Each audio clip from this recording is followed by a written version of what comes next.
J'en arrive... excusez-moi, je fais très vite et je suis un peu brouillon parce que j'ai pas l'habitude d'expliquer en peu de temps beaucoup de choses. Mais prends ton temps parce que finalement on mangera après. Et puis du coup t'as encore 10 minutes si tu veux. D'accord, de toute façon en 10 minutes je peux expliquer à peu près le concret. Là je vous ai présenté du coup quelques points un peu théoriques de la loi, de l'histoire sur tout ça.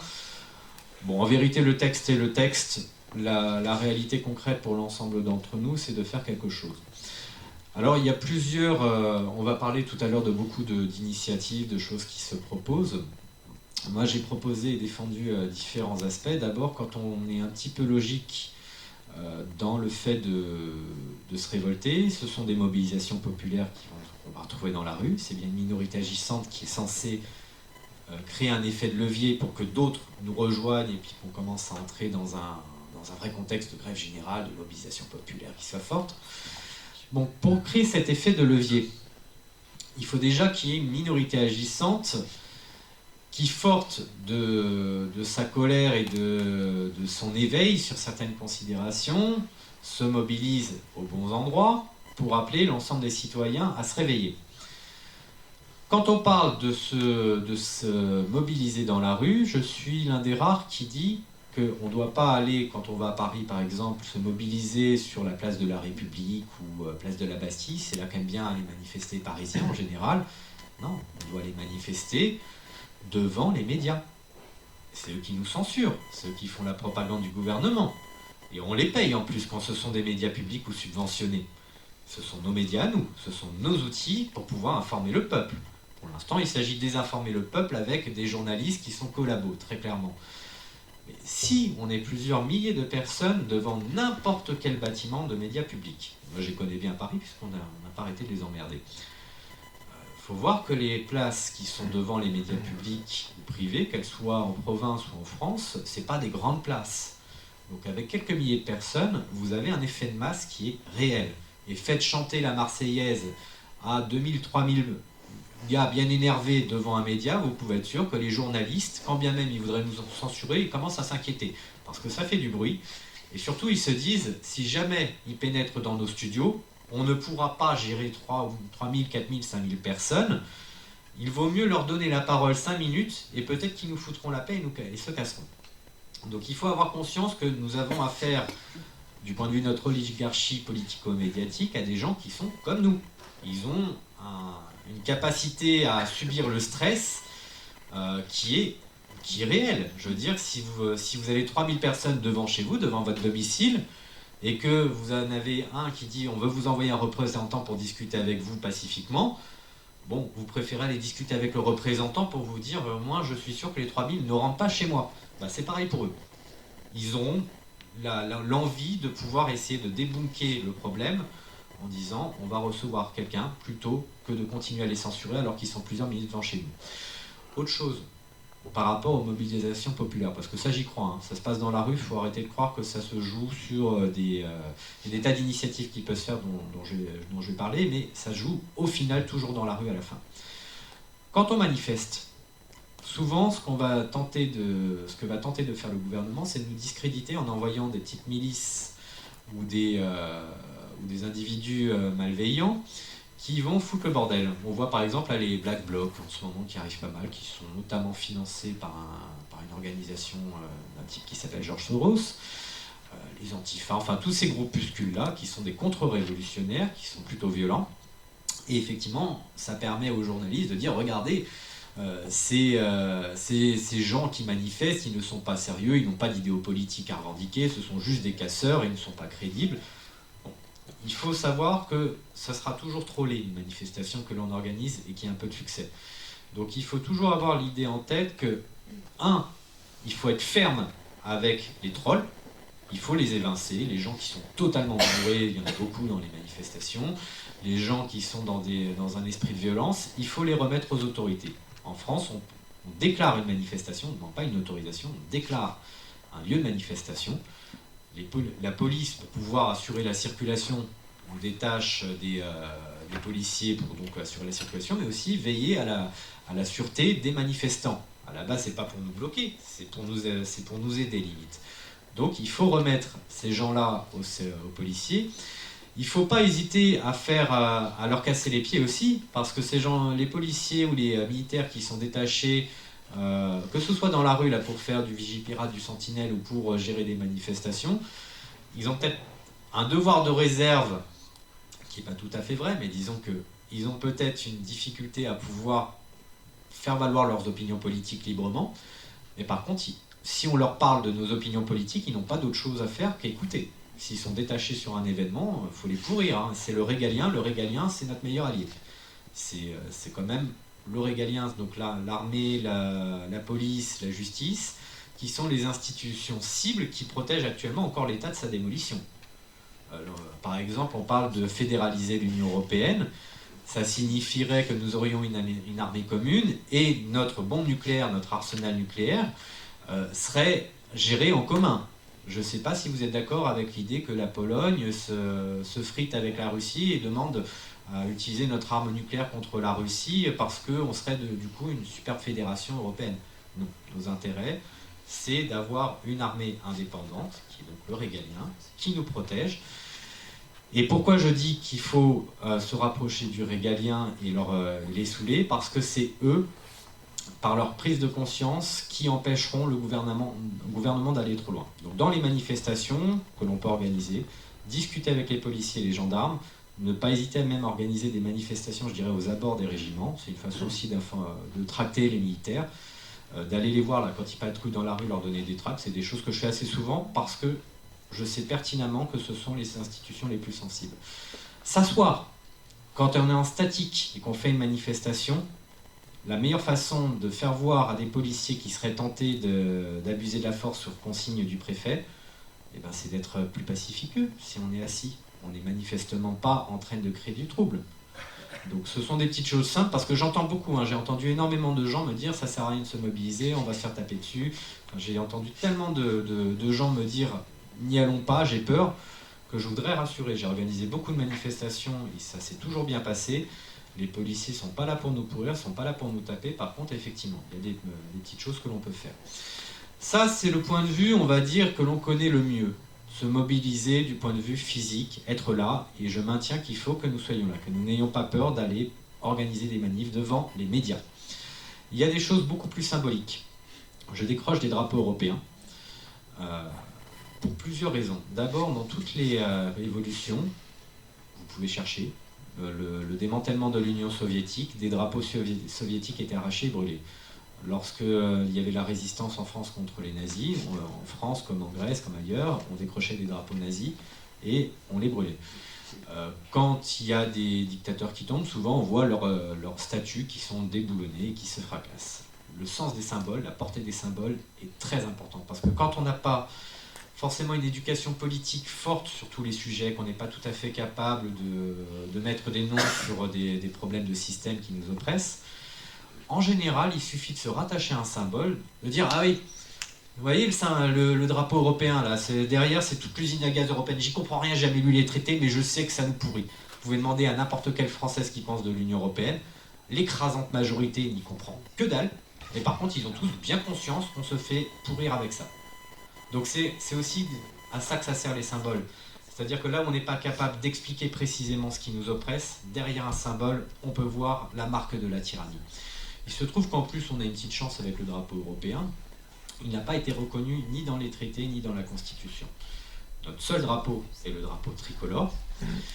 Le drapeau européen est en fait un emblème que l'on pourrait qualifier de politique ou religieux. Ça veut dire que c'est comme si vous voyez un emblème du PCF ou du Parti Socialiste, ou alors le croissant des musulmans ou la croix chrétienne, qui était pavoisé sur nos écoles et nos institutions publiques. Ça n'a aucune valeur juridique, c'est payé avec nos impôts locaux par nos élus, de façon générale, et ça n'a aucune reconnaissance. Aucune. C'est plutôt le point de vue personnel du maire. Donc on joue sur le fait de les décrocher. Il y en a eu plus de 1000 qui ont été décrochés en France, pour une centaine de décrocheurs. Et le but pour nous, c'est d'aller au procès, parce que quand on avait tenté des initiatives au tribunal administratif, on avait été débouté, clairement. Donc on va à la confrontation en emmerdant les maires. Il y a une très petite quantité de maires qui viennent à la confrontation, parce que la majorité savent que de toute façon, ils risquent d'être déboutés eux-mêmes. Donc voilà, s'organiser sur les symboles. L'euro, c'est pareil, tout le monde palpe des billets de banque qui s'appellent euros. Il se trouve que l'euro, c'est pas une monnaie unique ou une monnaie commune comme on nous dit souvent. Détail technique, c'est un panier de devises. Donc notre monnaie nationale existe toujours. Nous sommes toujours sous l'empire du franc. On l'a juste déguisé en euros. Techniquement, si on avait voulu faire l'euro sans abolir les billets de banque et les pièces qui ont chacune leur nom, les billets de banque en France s'échangeraient au même taux avec les billets allemands. Les banques centrales des différents pays de l'eurozone accepteraient nos francs, les livres, etc. Ça ne poserait aucun problème. Si on a fait l'euro jusque dans la monnaie fiduciaire, donc les billets et les pièces, c'était pour nous européiser. C'est comme les drapeaux. On palpe chaque jour de l'Union européenne pour qu'on ait une espèce de conscience, un sentiment d'européité. Ce qui n'est pas vrai, puisque là, en fait, ça ne marche absolument pas, mais c'est le but du jeu. Donc, il suffit simplement de franciser la monnaie, marquer franc, sur les billets de banque. Moi, j'ai tamponne carrément, parce que le jour où on sortira de l'euro, on va nationaliser les banques en urgence, on va organiser des vacances bancaires, et les premiers temps, le temps qu'on réimprime des nouveaux billets en francs, on va mettre un coup de tampon.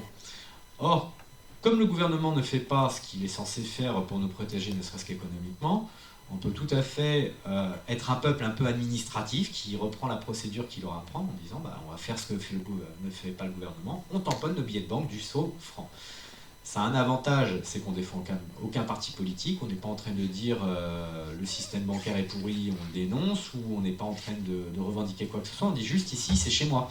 Ça, c'est mon pays, c'est ma souveraineté, c'est ma monnaie, je la revendique, je rétablis ma monnaie. C'est encore une résistance symbolique et qui est tout à fait légale. Votre billet aura un cours légal, il sera accepté, il n'y a pas de souci. C'est le genre de résistance symbolique qu'on peut avoir. On peut spammer aussi les institutions. La présidence de la République, c'est chaque jour entre 2000 et 3000 courriers et mails qu'ils reçoivent. Si on était 30 000, 40 000 personnes qui envoyer chaque semaine le même courrier, physique, en plus c'est gratuit, il n'y a pas besoin d'affranchir, à la présidence de la République pour engueuler vertement le président et lui dire nos ordres. Ça fait un effet parce qu'ils n'ont pas le choix, ne serait-ce que pour voir s'il n'y a pas des courriers avec des menaces de mort, des choses comme ça, ils n'ont pas le choix, ils doivent décacheter le courrier. Donc les services administratifs qui sont spammés comme ça de 40 000 courriers dans les petits bureaux de l'Élysée, vous pouvez être sûr que le président va être au courant, que l'ensemble des renseignements tout autour vont être au courant, et ils vont dire c'est pas normal. Ils sont organisés pour qu'ils dépassent largement nos flux habituels. Pour l'instant, c'est du courrier, c'est gentil, mais le jour où ils vont s'organiser pour faire autre chose, d'être sur le terrain, qu'est-ce que ça va donner? C'est une façon de leur mettre une pression psychologique qui est importante. Et là, le principe d'une révolution, c'est délégitimer le pouvoir ancien, donc le fragiliser en contestant tout ce qu'il fait, en se rassemblant contre lui, en lui parlant avec autorité, puis en lui donnant... on est le peuple souverain, on n'a pas à demander gentiment que les choses se fassent. On dit, non seulement vous êtes viré, et tant que vous êtes sur place, on exige que vous fassiez certaines choses. Bon, il y a plein d'initiatives comme ça qui peuvent être défendues, et je vais pas parler de tout ce que l'on peut faire. Simplement, il faut avoir conscience que ce sera bien dans la rue que ça se passera. Il faut être clair avec ça. Si jamais il y a des doutes pour vous, que vous dites non, je préfère résister de mon côté en faisant du survivalisme ou en consommant bien, parce que c'est souvent ce qu'on dit, oui, moi je consomme très bien, donc d'une certaine façon je résiste au système. Non, vous ne résistez absolument pas au système. Ça fait des décennies que des opérations de boycott ont été déjà organisées, qu'il y a des tas de gens qui font de la pédagogie populaire, qui consomment bien, etc. Ça n'a jamais changé quoi que ce soit. Pour changer le système, il faut faire tomber un gouvernement. Donc, je me présente aux législatives et j'invite tout le monde à se présenter aux législatives parce que c'est à peu près la seule solution institutionnelle qu'on va avoir dans le temps électoral qui est présent pour d'abord sortir des traités européens. Si vous savez pas pourquoi il faudra en sortir, je pense que Régis tout à l'heure nous en parlera un petit peu. Faire une constituante pour rechanger les règles et quelque part aussi faire jouer de tous les pouvoirs qu'on peut avoir quand on est député pour emmerder très clairement un gouvernement qu'on risquera d'avoir comme d'habitude, M. Fillon ou M. Macron peut-être, ou un gouvernement qui nous trahit. Si on a un parlement qui est là, on n'est pas citoyen en votant tous les 5 ans. on est citoyen aussi en prenant part aux politiques publiques de notre pays. Donc il faut avoir un mandat quand on peut, il faut militer, il faut être actif. Les élections municipales sont aussi un enjeu énorme. Avec les élections municipales, si on arrive à avoir des citoyens réellement investis pour le bien public et la démocratie qui prennent le contrôle de leur mairie, non seulement avec les histoires de 500 parrainages, etc. pour les présidentielles, ça facilite énormément de chances pour les partis alternatifs, mais ça permet d'organiser des référendums aussi. En France, on peut organiser des référendums tout à fait librement, en toute indépendance de ce que peut vouloir le calendrier électoral. Les primaires socialistes et des républicains, c'est en dehors du temps électoral. Ce sont des associations politiques qui ont organisé des scrutins qui sont validés par le tribunal administratif. Si nous voulions aujourd'hui organiser, parce qu'on avait les forces militantes pour le faire, un référendum sur la sortie de l'Union européenne, par exemple, on pourrait tout à fait le faire associativement et en toute indépendance des pouvoirs publics. Rien ne nous en empêche. De la même façon, je propose d'organiser des procès populaires, en gros des pièces de théâtre, qui visent à juger nos dirigeants pour dire, bon bah voilà, on va vous expliquer à travers ces procès populaires c'est quoi un crime de haute trahison à travers quelques affaires réelles. Donc avec des vrais magistrats, des vrais juges, un jury citoyen pour juger, etc. Mais c'est une façon de faire mousser la colère populaire contre nos dirigeants. C'est encore une fois le moteur de la révolution que d'avoir une colère portée contre nos dirigeants et puis une envie de les faire sauter, mais aussi de rétablir un petit peu c'est quoi les lois. Les gens ne connaissent pas les lois. Donc il y a des tas de choses que l'on peut faire. Quand les institutions sont défaillantes, on peut simplement les recréer d'une certaine façon. C'est un peu mon propos, je vais m'arrêter là et voilà, si vous avez des questions, je suis ouvert à...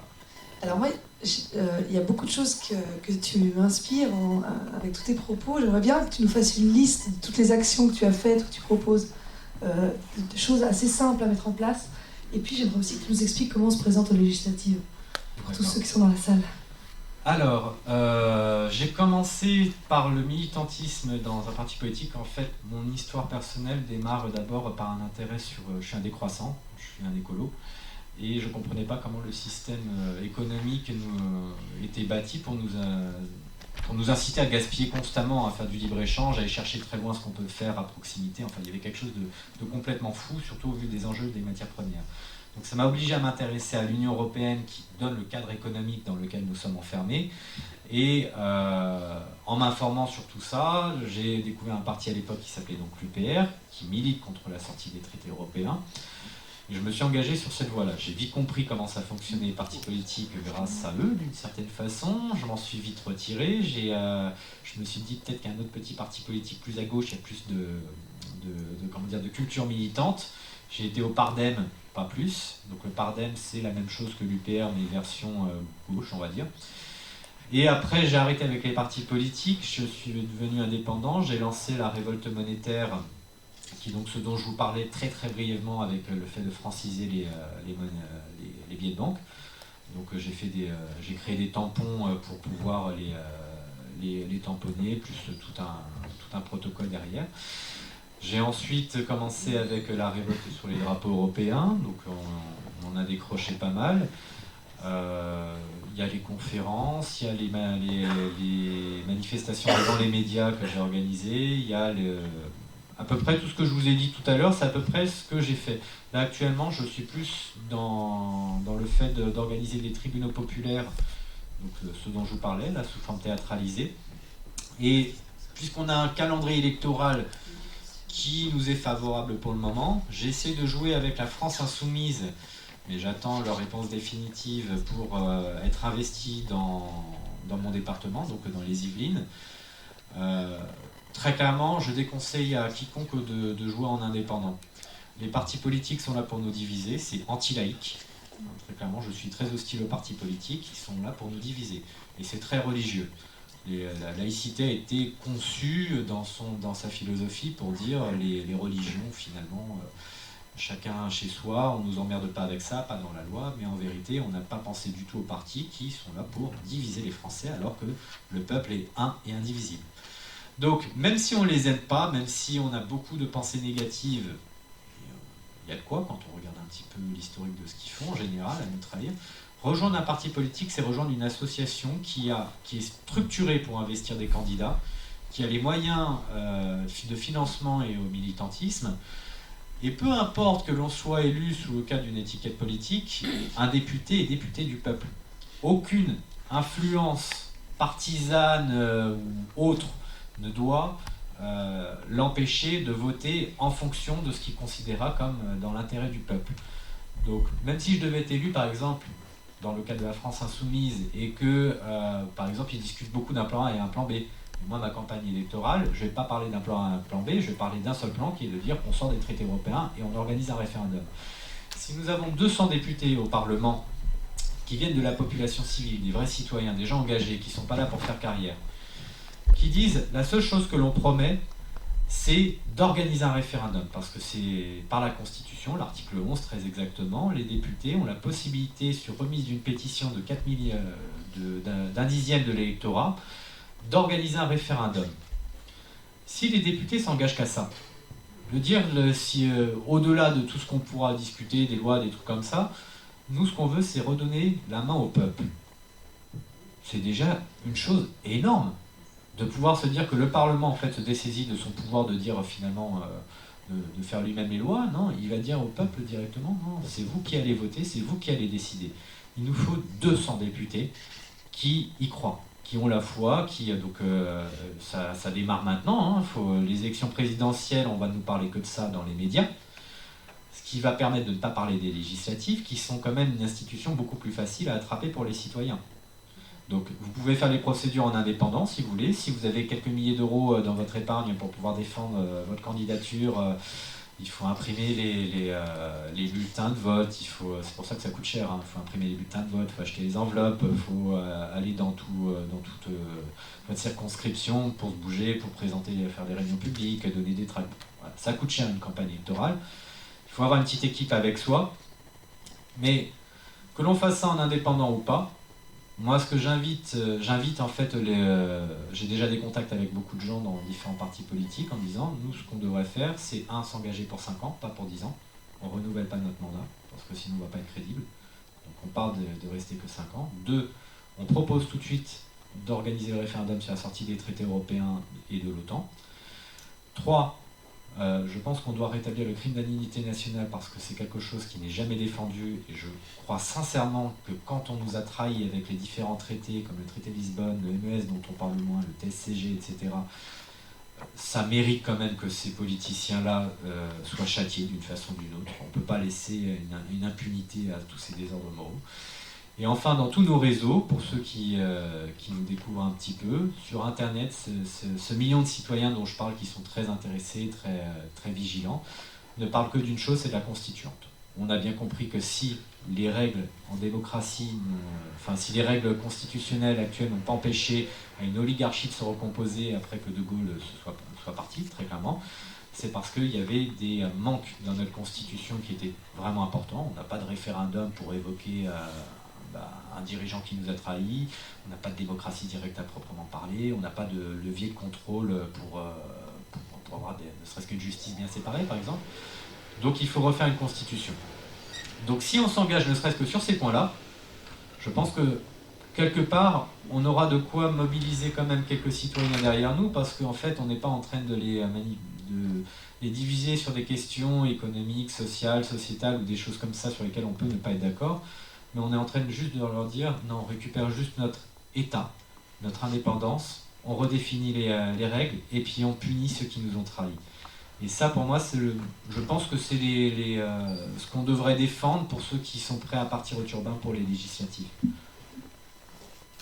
Merci beaucoup, Sylvain. Est-ce que vous avez déjà un applaudissement, tout à fait.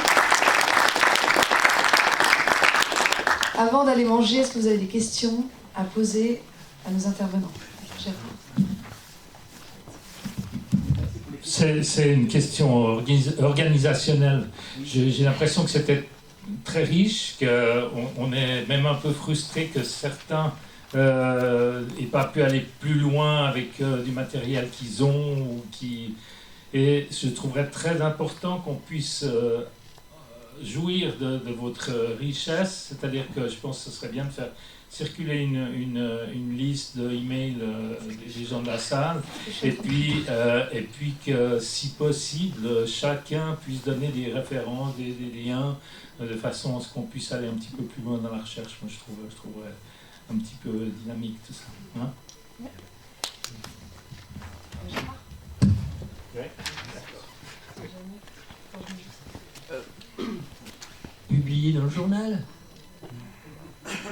Alors, voilà, madame, si vous voulez venir, parce que on n'a pas le micro sans fil. Bonjour, je voulais juste avoir une précision. Vous avez parlé de référendum populaire avec un soutien des maires. Je ne connaissais pas. Sans leur soutien.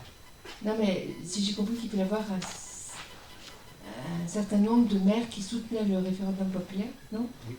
Et je voulais savoir de l'électorat, c'est ça que tu disais. je voulais savoir quel était le nombre de soutiens qu'il fallait. Alors en fait, mon propos est de dire que justement nous n'avons pas besoin du soutien des maires et il y aura beaucoup de maires qui ne nous soutiendront pas. Donc comme dans les formes, il y a beaucoup de textes qui existent sur la validité des référendums, notamment émanant du Conseil constitutionnel et d'une autre institution qui est moins connue qui s'appelle la Commission de Venise. Donc il y a des motifs de forme et de fond qui disent qu'en gros la question doit être la même, compréhensible par tout le monde, elle ne doit pas laisser porter à débat et puis tout le monde doit avoir voté. Donc la question des maires est essentielle. Dans les petites communes de 500, 1000 habitants, etc., il est à peu près possible d'espérer compter sur du soutien de maires qui donc vont nous ouvrir des salles, nous prêter du matériel de scrutin, enfin voilà, c'est le genre de choses qu'on cherche en fait quand on veut organiser un référendum en local. Mais parfois les maires vont dire non. Donc dans ces cas-là, si on s'arrête à ce premier frein, on ne va pas s'en sortir. Ce qu'il faut comprendre, c'est que les maires peuvent nous aider ou pas. Rien n'empêche des citoyens de s'organiser en association, d'utiliser une salle municipale ou une salle privée pour pouvoir organiser un scrutin quel qu'il soit, et puis des conférences, des débats, etc. Rien n'empêche des citoyens d'acheter le matériel ou de louer le matériel pour pouvoir organiser les scrutins. En fait, il n'y a aucune loi qui interdit les citoyens d'organiser eux-mêmes leur référendum. Et de la même façon, on peut tout à fait faire reconnaître nos résultats au tribunal administratif. C'est exactement ce qui s'est passé avec les primaires. Il faut bien comprendre que ce n'est pas un scrutin référendaire qui a été organisé par les primaires hein, du PS et de l'UMP, mais ça reste un scrutin. C'est bien un scrutin. Donc ça veut dire que sur n'importe quelle question, que ce soit pour pouvoir investir des candidats quelque part, ou que ce soit pour décider d'une loi ou de la sortie d'un traité ou toute autre question, du moment que dans suffisamment de villes en France, on ouvre des salles, on invite les gens à venir voter et qu'on le fait d'une certaine façon, en suivant le code électoral pour que ce soit le plus propre que possible, en prenant les cartes électorales, les cartes d'identité, enfin des choses comme ça, on fait signer le registre. En gros, on suit un petit peu la procédure normalement, et à partir de là, on peut faire reconnaître nos résultats. La difficulté, c'est que quand on est des réseaux aussi fragmentés que les nôtres, c'est difficile d'organiser au niveau national un référendum, parce qu'il faut quand même y mettre pas mal de moyens. Par contre, on peut tout à fait emmerder, on va dire, le système, et puis donner l'exemple pour inviter à ce que un référendum national puisse réellement s'organiser un jour, en disant bah moi je suis bien copain avec mon maire de ma petite ville en campagne, c'est pas lui qui va me gêner, je vais organiser un référendum sur une question de portée nationale, hein, pas locale, en disant par exemple on va poser la question pour la sortie des traités européens, désolé je reviens toujours sur ma litote mais c'est important, et on va le faire juste au niveau de notre ville. Donc pendant 15 jours on mobilise sa ville pour qu'elle puisse venir voter, et on invite les médias en disant vous voyez, dans notre ville, nous, on va voter pour ou contre les traités européens, venez, ça permet d'en parler à des tas de gens. Le simple fait de faire des initiatives comme ça, qui sont assez indépendantes, ça permet, de démontrer que l'on peut effectivement organiser des référendums, que rien ne s'y oppose et qu'on n'a pas besoin d'avoir des institutions qui nous suivent, et de poser des questions fondamentales en ayant l'appui des médias qui, eux, au niveau local, vont toujours être intéressés. Autant au niveau national, en général, ils nous méprisent. J'ai participé à une marche entre Clermont-Ferrand et Paris, où on n'a pas eu de souci pour faire intervenir les médias locaux. Pourtant, on n'était que 2, au final, à marcher. De temps en temps, on était rejoints par des copains, dont notre généreuse hôte qui est ici. Voilà. Mais on a quand même eu les médias locaux qui venaient, donc la presse locale. C'est un moyen de réveiller un petit peu la population et puis de faire comprendre que nous avons bien le pouvoir entre nos mains, qu'il suffit juste de le prendre. Il ne faut pas attendre qu'une loi soit là pour nous aider à le faire ou qu'on ait un politicien qui soit d'accord avec nous. Nous avons les moyens de se mobiliser. Mais c'est une question d'avoir aussi en soi cette dimension psychologique qui est très compliquée pour les Français, de dire on peut y croire, on peut y aller. Les Français sont apathiques, ils ne croient pas en eux, ils ne croient absolument pas en leur futur, ils ne croient pas qu'on puisse changer les choses positivement. Ils pensent que tout est foutu. C'est le discours ambiant de 90% des gens, y compris dans nos réseaux. Quand dans nos propres réseaux on a déjà ce discours-là, je imaginais pour le reste de la population générale. La dimension de la psychologie qu'il y a derrière, c'est quelque chose qui ne se transmet pas. Moi, pourquoi je me bats depuis des années simplement parce que j'y crois. Tout est là pour me démontrer que je devrais être un mec éternellement frustré parce que rien ne marche jamais, qu'on n'y arrive pas, et perdre la foi, et je me bats depuis des années. Ça, c'est une dimension psychologique où on la prend pour soi, où on l'a pas. Mais je conseille quand même à tous les gens de savoir s'armer là-dessus, parce qu'effectivement, de toute façon, leur système s'effondrera indépendamment de nous. En tout cas, il faut la transmettre. Ouais. Ça, c'est plus difficile à transmettre. Je trouve que ce mot est excellent pour la conclusion, l'estime de soi, croire en soi. Est-ce qu'on a une autre intervention ? Alors, dernière question, ça va être Laurent, tu veux te déplacer ou... Non, mais c'est bon. Juste une question, Thierry Borne. Est-ce que, à ta connaissance, il y a des mouvements ou des regroupements de personnes compétentes pour des gens qui vont devoir passer en justice et aller peut-être à essayer d'aller le plus loin possible? Est-ce qu'il y a déjà une liste ou des mobilisations de juristes ou de personnes, de citoyens compétents pour aider ces personnes-là? Non. Enfin, oui et non.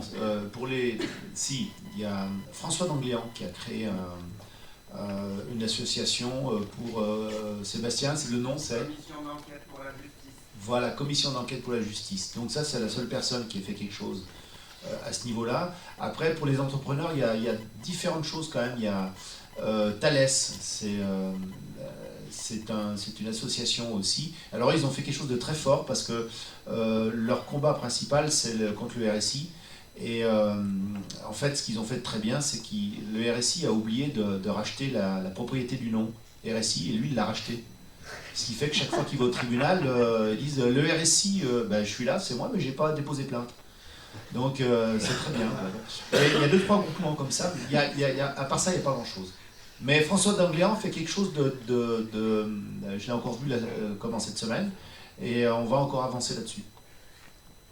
Il y a encore d'autres choses qui sont mises en place. Il y a Nuit debout, où ils sont un groupement de 27 avocats pour la défense du citoyen qu'ils ont mis en place. Il y a Anticorps qui est une grosse association anticorruption. Anticorps qui a beaucoup de juristes engagés pour nous aider. Ouais, alors ce qu'on peut constater quand on entend ça finalement, entre ce que Sébastien dit et ce que je dis, c'est qu'une fois de plus, c'est l'ignorance qui prime, c'est-à-dire qu'on n'a pas l'information. Et ça, c'est le gros problème, parce que si on est si peu nombreux aujourd'hui dans cette salle, et ceux qui sont là, bravo, c'est bien, mais la salle devrait être 10 fois plus grande, compte tenu des enjeux qui sont aujourd'hui dans nos mains, quoi. Et le problème, c'est vraiment l'information. On n'a pas cette information, et c'est vrai que les médias y sont pour beaucoup. Il faut vraiment qu'on arrive à trouver une solution. Il faut se creuser la tête, il faut vraiment se creuser la tête, et il faut... juste pour finir, pour le mot de la fin, je pense que la plus grosse des choses à faire tomber, c'est l'effet domino qui sera actionné, c'est le mensonge d'État. Parce qu'il y a différents mensonges, il n'y en a pas qu'un, mais c'est le mensonge d'une manière générale, ou les mensonges si vous voulez, et l'information. Voilà. Ouais,